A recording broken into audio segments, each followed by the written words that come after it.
기독교적 관점으로 책 읽고 토론하기, 기책도, 문학반, 문학초. 이번에 우리가 함께 다룰 책은 이승우 작가의 생의 이면입니다. 이러한 표지로 되어 있고요. 이건 제가 이승우 작가 강연회 때 참여해서 어, 질문도 하고 이렇게 사인도 받았던 이거 사진과 이 사진과 사인을 이렇게 올려두었습니다. 자, 이 토론 주제, 이 정리하다 보니까 꽤 길게 정리가 됐어요. 좋은 문장이 너무 많아서 20페이지로 정리가 됐는데, 이거를 다 읽기는 어렵고, 제가 올려드릴 테니까, 이 자료를 올려드릴 테니까, 어, 책을 읽으면서, 아, 맞다, 이런 문장이 있었지, 라고 떠올리시면서 토론을 준비해 주시면 되겠습니다. 크게, 일단 이렇게 토론 주제 크게 먼저 좀 살펴보면요. 먼저 이 소설은 독특한 구조를 띠지요. 소설 속의 주인공이 어떠한 소설가를 인터뷰하는 구조입니다. 그러면서 참 좋은 내용이 많이 나오는데요. 이렇게 독특한 서술 방식이 소설을 읽는데 어떠한 유익과 재미를 주는지, 또 이 책 말고 이러한 종류의 책을 혹시 알고 계시다면 그것도 나눠주시면 감사하겠습니다. 다음으로 소설 속에 다양한 인물이 나오는데 내가 소설 속 인물 중 한 명을 선택해서 말을 건넨다면 누구에게 어떠한 말을 해주고 싶은지도 한번 생각해 보시면 좋겠고요. 소설 속에는 어린 시절의 여러 경험이 나와 있습니다. 나의 어린 시절을 떠올리게 할 만한 내용은 무엇이 있었는지도 살펴보면 좋겠고. 자, 이 책에 보면요. 끝부분에 자전적이다. 이 소설은 이렇게 저자가 이야기를 합니다. 그리고 어떤 사람은 이렇게까지 얘기합니다. 모든 글은 자전적이다. 여러분, 이 자전적이라는 이 표현에 대해서 어떻게 생각하시는지, 어떤 사람은 이 글은 50%만 자전적입니다.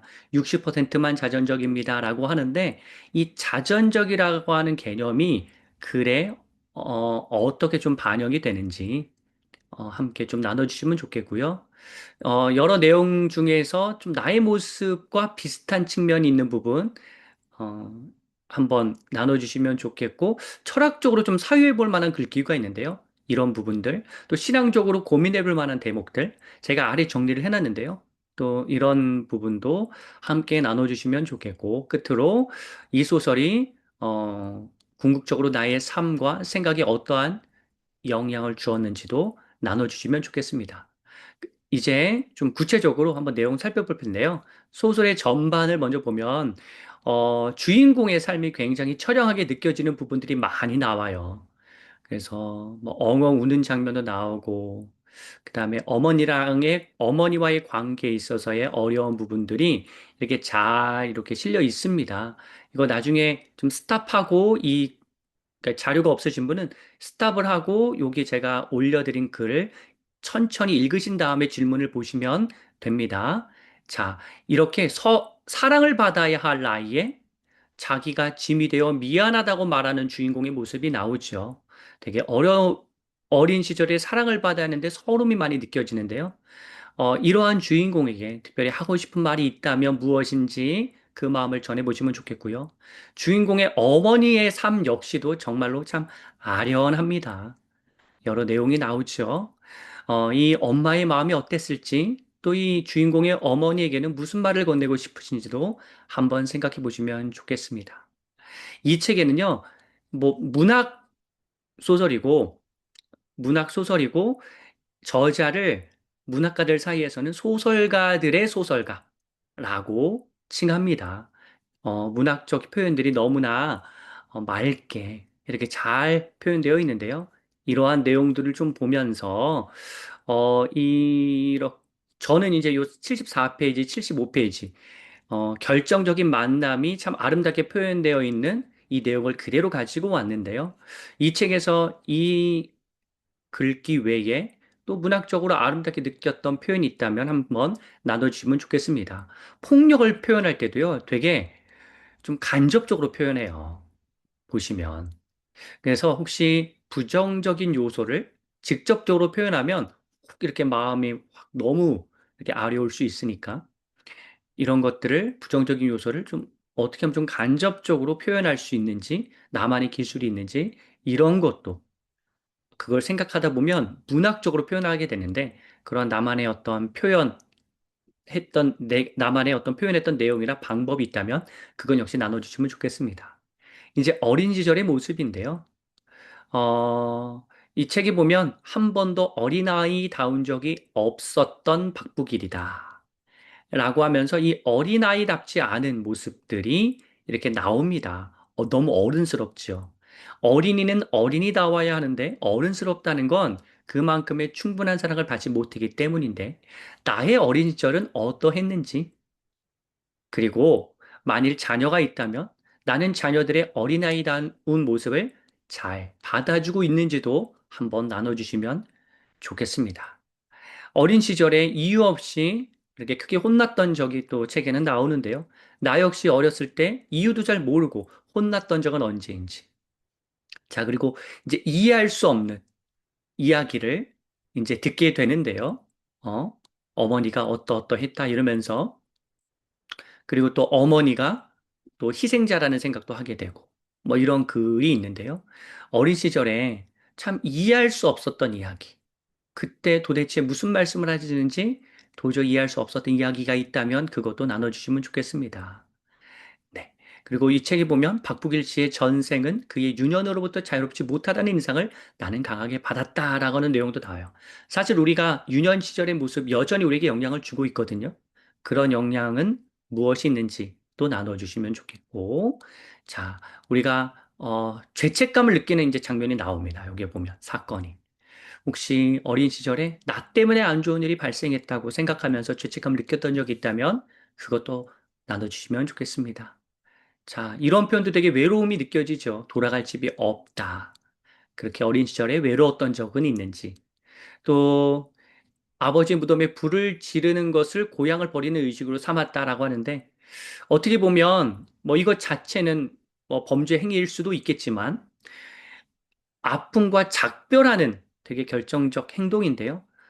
나 역시 그런 어린 시절의 아픔, 상처와 작별했던 적은 언제인지 어떠한 행위를 통해서 그러한 작별을 고했는지도 나눠주시면 좋겠습니다. 자, 이 책에 보면 어, 주인공을 인정할 만한 말들이 나와요.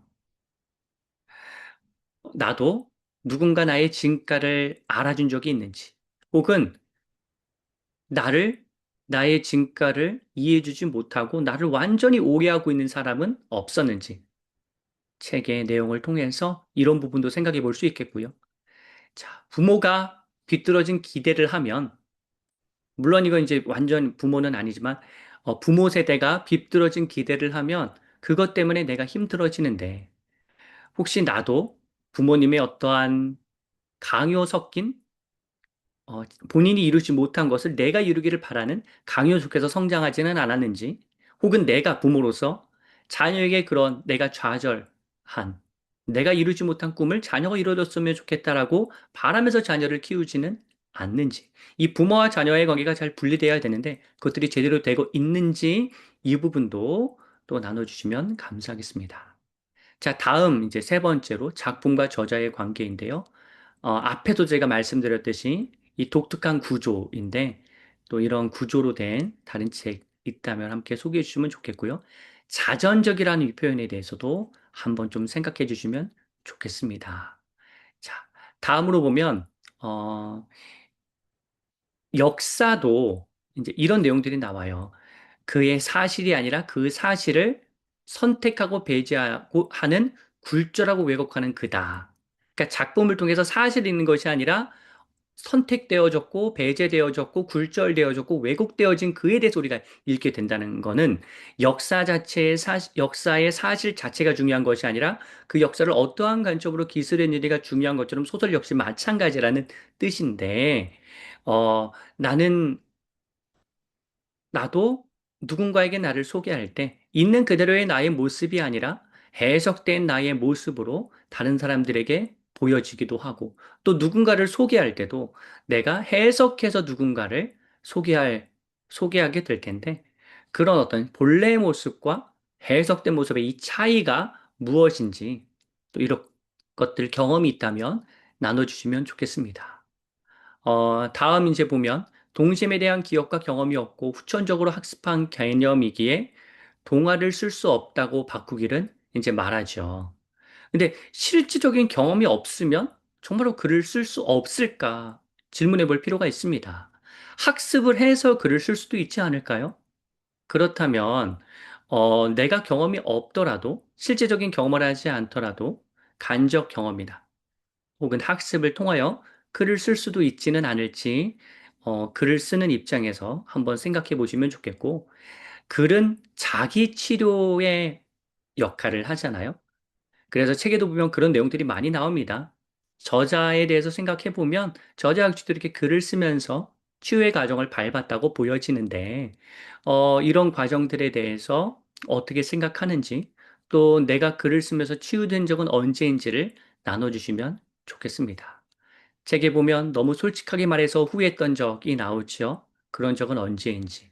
또, 어, 표현을 언제나 표현된 것이 전부는 아니다. 아니, 어차피 전부는 표현될 수 있는 것이 아니다. 우리는 그 사실을 안다. 때로는 감추기 위해서 표현하기도 한다. 라고 하면서 우리가 다 하는 것이 아니라 은폐하기도 하는데, 그리고 적절하게만 표현하기도 하는데, 나는 이렇게 완전히 다 표현하지 않고 적절하게 표현하기 위해서 또 어떠한 노력들을 하고 있는지 이런 것도 나눠주시면 좋겠습니다. 자, 이제는 네 번째, 책을 통해서 나의 모습을 좀 들여다보려고 하는데요. 책에 보면 고독과 억압의 모습이 나옵니다. 우리가 누군가 곁에 있지만 홀로 있는 것처럼 느껴질 때가 있죠. 그렇게 고통과 억압을 주인공처럼 느낀 적이 있는지, 또 술 등에 이제 기대는 모습도 나오는데요.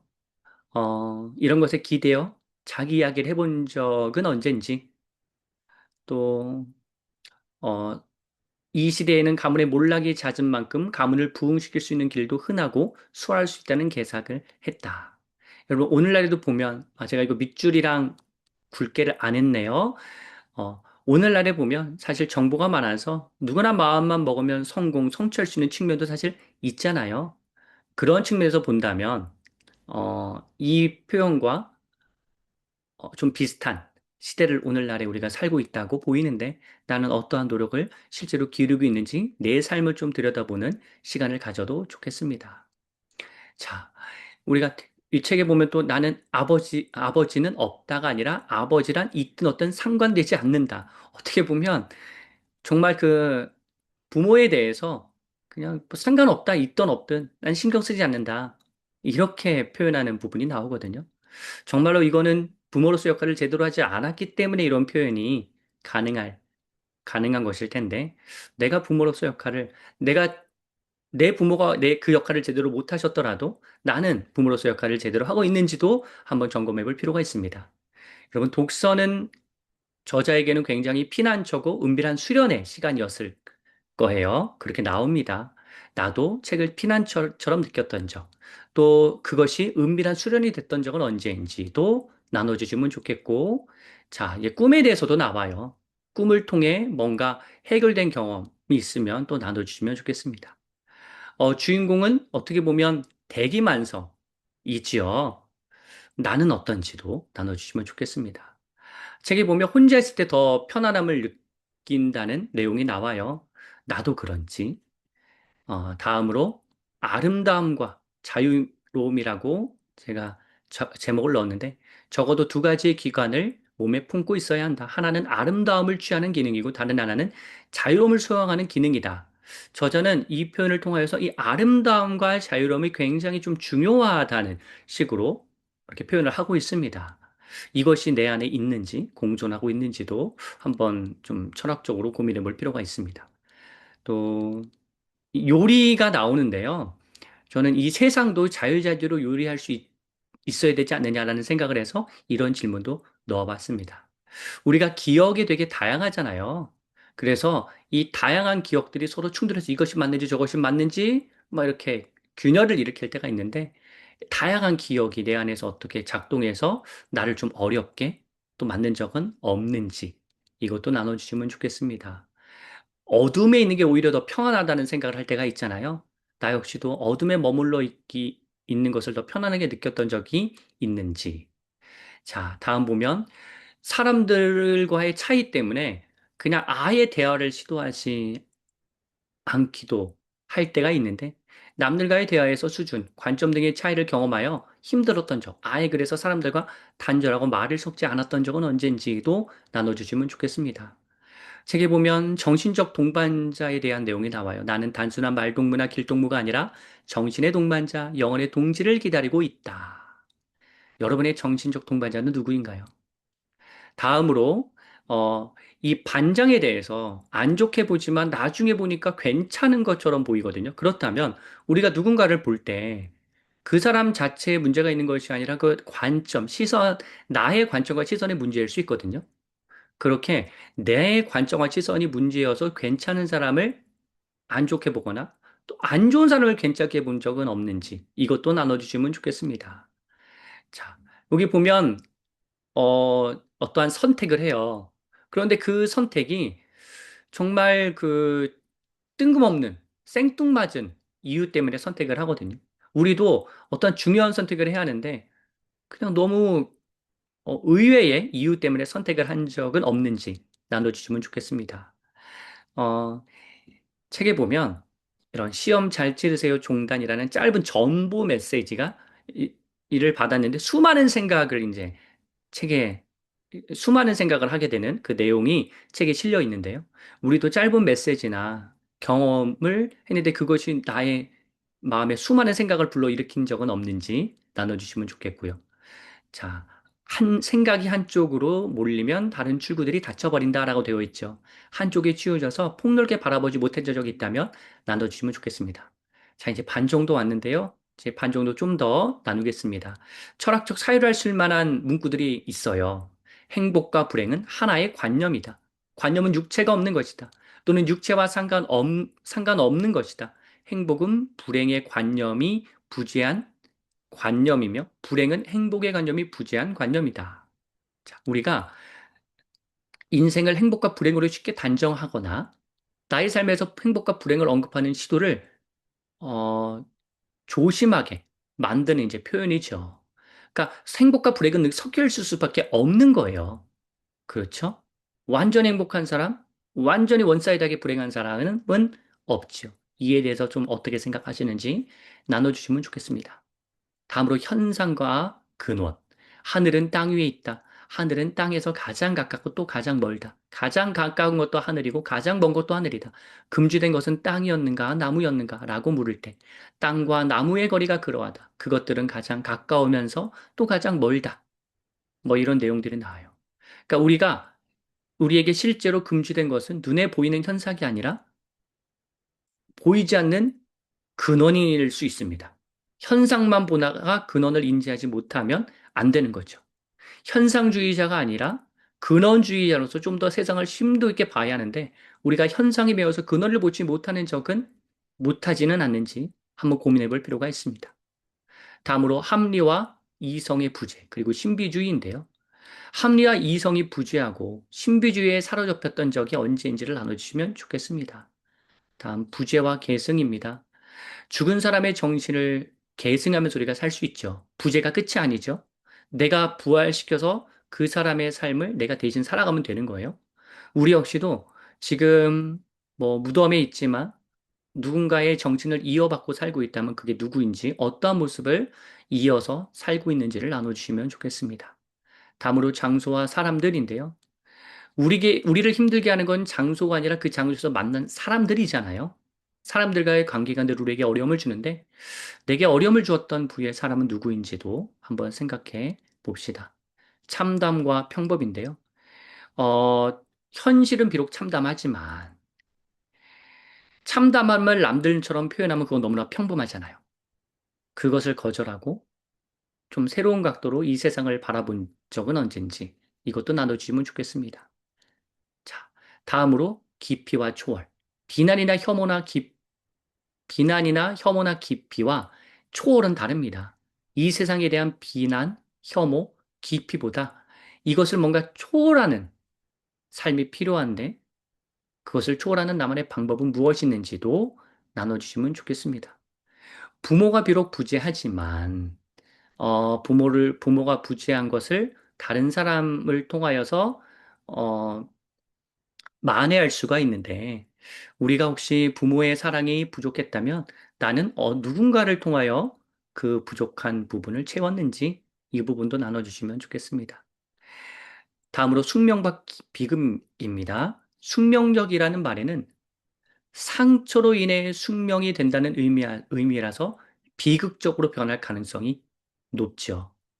혹시 내가 겪었던 이 숙명과도 같은 비극이 무엇이 있는지, 네, 이런 숙명 비극이 표현되기 좋더라고요. 그래서 한번 뽑아봤고요.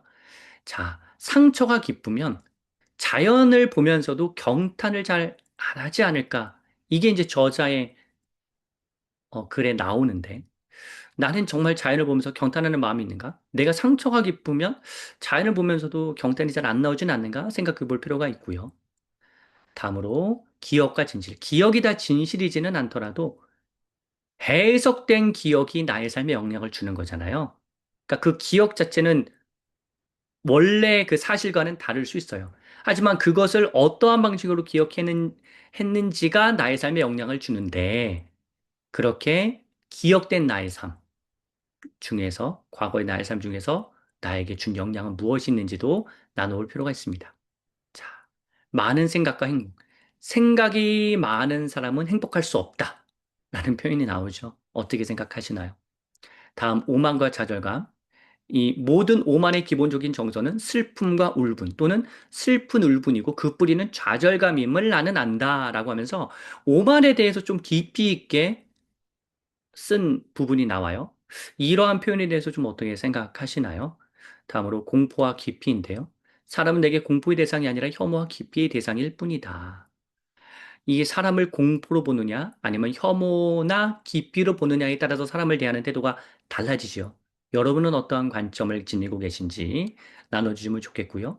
결핍과 영광, 욕망, 큰 결핍으로 인해, 크게, 큰 결핍으로 인해서 내가 어떤 큰 욕망을 하게 되는데, 그랬던 경험이 있다면 나눠주시면 좋겠습니다. 자, 이 밀어내기가 당겨주기인데요. 계속 밀어내지만 누군가 계속 당겨주기를 바라는 게 인간의 본심이잖아요. 나 역시 이랬던 적은 없는지 나눠주시면 좋겠고, 또 누구나 우리 안에는 이제 성욕이 있는데, 내면의 공모함이 육체적 외로움으로 이어지잖아요. 그래서 이 내면적 충만이 없는 육체적 달램이 또 공허함을 더 심화시키기도 하고요. 내가 그러한 경험을 한 적은 있는지도 나눠주시면 좋겠습니다. 이거는 같은과 다른에 대해서 좀 생각해 보게 만드는 표현인데요. 내가 같아서 끌린 상대, 혹은 나와 달라서 끌린 상대는 각각 누구인지도 나눠주시면 좋겠습니다. 자, 다음에 이러한 내용이 나옵니다. 제임스 조이스를 빌려 내 말을 하고 있는 것이 아니라 제임스 조이스에게서 내 말을 발견한 것이다. 그가 내 말을 먼저 대신해버린 거죠. 저는 이 말을 굉장히 공감하고 저도 이렇게 생각하는데 우리가 어떤 말에 감동을 하는 이유는 그 말을 내가 이미 먼저 생각하고 있기 때문이라고 저는 생각합니다. 그러니까 나와 같은 생각한 사람을 발견해서 그 말이 감동으로 느껴지는 거예요. 그래서 그렇게 만났던 좀 글귀가 무엇인지 나눠주시면 좋겠습니다. 다음, 폭력과 법. 어, 법은 모든 공포의 출처였다. 왜 그런가? 법의 배경에는 폭력이 둘러서 있기 때문이다. 폭력을 제압하기 위한 법에 대해서는 어떻게 생각하시는지. 자, 이거는 화석의 신비, 신비의 화석. 뭐, 이렇게 나오는데요. 이게 무엇이 다를까? 그러니까 이것은 책에는 이렇게 나와요. 이것은 화석의 신비가 아니라 신비의 화석이다. 화석이 되어 신비를 신용하는 것이 아니라 신비가 그대로 화석으로 굳어 오늘에 이른 것이다. 굉장히 좀 오묘한 표현인데요. 이 차이가 무엇인지, 나는 이 표현을 좀 어떻게 받아들이고 있는지, 경험의 신비가 아니라 신비로운 경험에 대해서는 또 어떻게 생각하는지도 나눠주시면 좋겠습니다. 자, 여러분, 사랑을 느끼면요, 감정이 이제 나오기 시작하거든요. 저는 이 84쪽의 이 표현, 나는 처음으로 돼지고기가 놓인 상 앞에서 울었다. 처음으로 감정이 나오는 대목이에요. 그래서 우리도 사랑이 결국 내 마음을 움직여서 내가 조금 더 편안해지고 내 마음이 좀 더 편안해지고 완숙해진 적이 언제인지 나눠주시면 좋겠습니다. 운명과 운명정인데요. 운명을 그냥 흘려보내지 않고 운명적으로 내가 의지적으로 가져야 되는 측면도 있는데 그렇게 흘려보내지 않고 운명적으로 가져온 적은 언제가 있는지 또 나눠주시면 좋겠습니다. 자, 이 표현이요. 어떤 이름도 내가 알고 있는 것처럼 그녀를 드러내지는 못할 것이다. 그러니까 이름이 그 사람에 대한 이해를 제한할 수 있습니다. 김춘수의 꽃을 넘어서는 발상인데요. 이름을 불러주는 행위가 정말로 그 사람에게 도움이 되는지 아니면 그 이름만으로 다 표현할 수 없다고 생각하는지 이런 부분도 또 고민해 볼 필요가 있습니다. 자, 누군가의 행복은 다른 누군가의 불행이 준 선물이다. 이렇다면 행복을 마음껏 만끽할 수는 정말 없는데 이거에 대해서 어떻게 생각하시는지도 나누시면 좋겠습니다. 자, 우리가 우리의 불행을 스스로 선택했다는 생각만큼 교묘한 위안은 없다. 그럼 불행을 선택했다? 이 표현에 대해서는 어떻게 생각하시나요? 자, 다음으로 한 문장 속에 두 가지의 뜻을 담는 이런 식의 중의적 표현에 대처하기 위해서는 화자의 의중이 어느 쪽에 비중을 두고 있는지를 간파해야 한다. 그러니까 두 개 이상의 뜻을 문장이 담고 있을 수 있잖아요.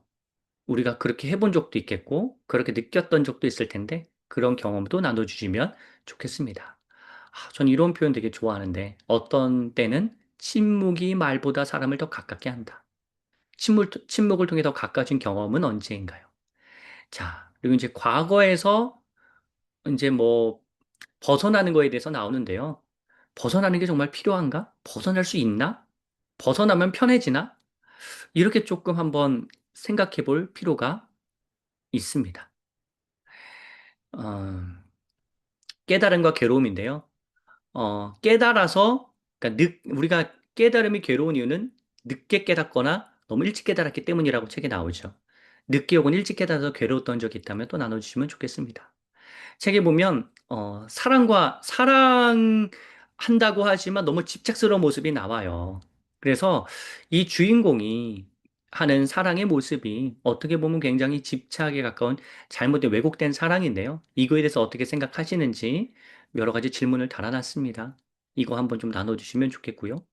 또 이런 표현도 너무 좋죠. 형식이 내용에 끼치는 영향은 무시되어서는 안 된다. 형식의 영향을 받았던 내용에 관한 경험도 나눌 수가 있겠죠. 자, 여기 보면 뭐 이 주인공이 신학 공부를 하게 된 이유가 이 여자 때문인 거죠.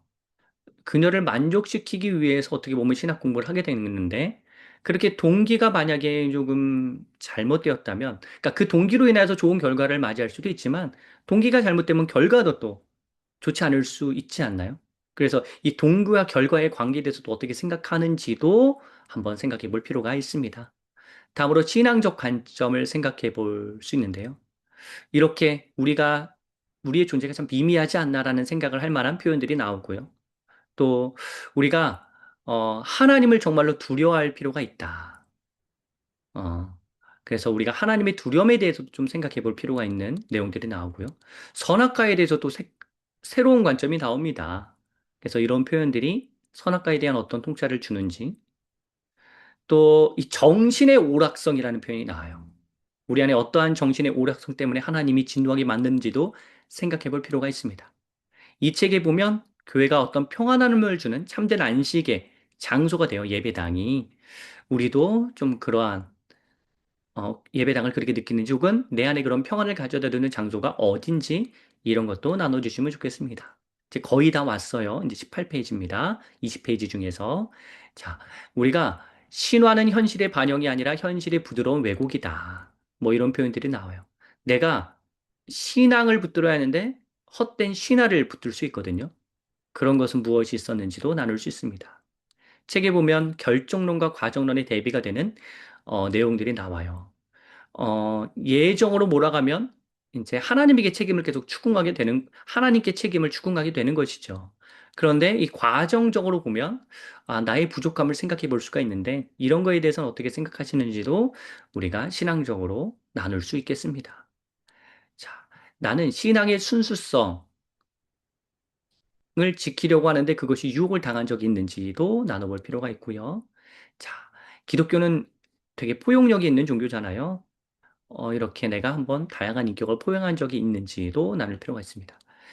전 이 십자가 앞에서 이 기도 장면은 정말로 대단하다고 생각을 하고, 이 저자는, 사랑하는 여자 때문에 뭐 신학을 선택했다라고도 하지만 이 십자가 앞에서의 기도 자체는 굉장히 진실되거든요. 그렇기 때문에 이 어떻게 보면 이 저자는 그렇게 생각할지 몰라 저자는 그렇게 생각할지 모르지만 저자가 했던 경험, 이 십자가 앞에서의 기도 이 부분 한번 읽어보세요. 이 부분은 그러면 되게 감동이 되고 은혜가 되는 그러한 내용입니다. 그래서 이것이 결국에는 어떠한 신학 공부를 하겠다는 결정을 한 것이 아닌가. 하나님을 실제로 만나기 때문에 그러한 결단을 내린 것이 아닌가라고도 생각해 볼 수 있는데요. 우리도 십자가 앞에서 기도하면서 하나님의 따뜻함을 느낀 적이 있을 텐데, 그게 언제, 어떠한 일 때문에 그러한 경험을 하게 되었는지도 나눌 수 있겠습니다. 이 책은 시대적인 어떤 상황상 이 정치적인 요소가 잘 담겨 있어요. 여러분, 그런데 신학이 어떤 측면에서 보면 정치에 종속되어 있는 게 아닌가라는 생각도 하게 되고, 하나님이 어떤 사상과 이념 위에 있어야 하는데, 사상과 이념이 더 중요시 여겨지는 신학으로 변질되어 버리는 모습도 보입니다. 그래서 이 부분에 대해서 좀 어떻게 생각하시는지 한번 나눠주시면 좋겠고요. 자, 그다음 이 책이 보면요. 정말 너무 이 주인공의 나쁜 모습이 나와요. 이런 표현들이 있죠. 그러나 성품과 교양에도 한계는 있는 법이다. 그녀는 그 한계에 부딪히고 말았다. 무슨 그녀에게 한계가 있어요? 본인이 잘못해놓고. 너무 적반하장식으로 글을 쓰고 있는데, 이런 사람들 만나면 우리가 어떻게 해야 될까요? 좀 생각해 볼 필요가 있습니다. 그러니까 무조건적인 수용이 아니라 확실한 단절이 필요할 때가 있잖아요. 그리고, 어, 주인공이 사랑했던 그녀는 그렇게 단절을 했던 것으로 보이는데 이거에 대해서 또 어떻게 생각하시는지 나눠주시면 좋겠습니다. 총평해보면요. 어떠한 영향을 주었는지, 또 내가 소설을 각색한다면 어떤 부분을 수정 보완할 수 있을지, 또한 내가 만약에 이런 자기 신앙 고백적인 소설을 쓴다면 어떠한 줄거리를 쓸 수가 있을지, 끝으로 이 책이 고전의 반열에 들어갈 수 있을까? 어떤 점에서 그렇게 생각하는가?라고 하는 내용 중심으로 해서 나눔해 주시면 감사하겠습니다. 이 책을 읽고 참 여러 가지 도전도 되고 교훈도 많이 얻게 되었는데요. 나눔을 이렇게 준비해 주시고 현장에 만나서 나누는 시간 잘 갖도록 하겠습니다. 그리고 나눔 자리에 못 오시더라도요. 이 책 한번 보시고 제가 올려놓은 자료들 보시면서 한번 생각해 보시면 삶에 큰 도움이 될 줄 믿습니다.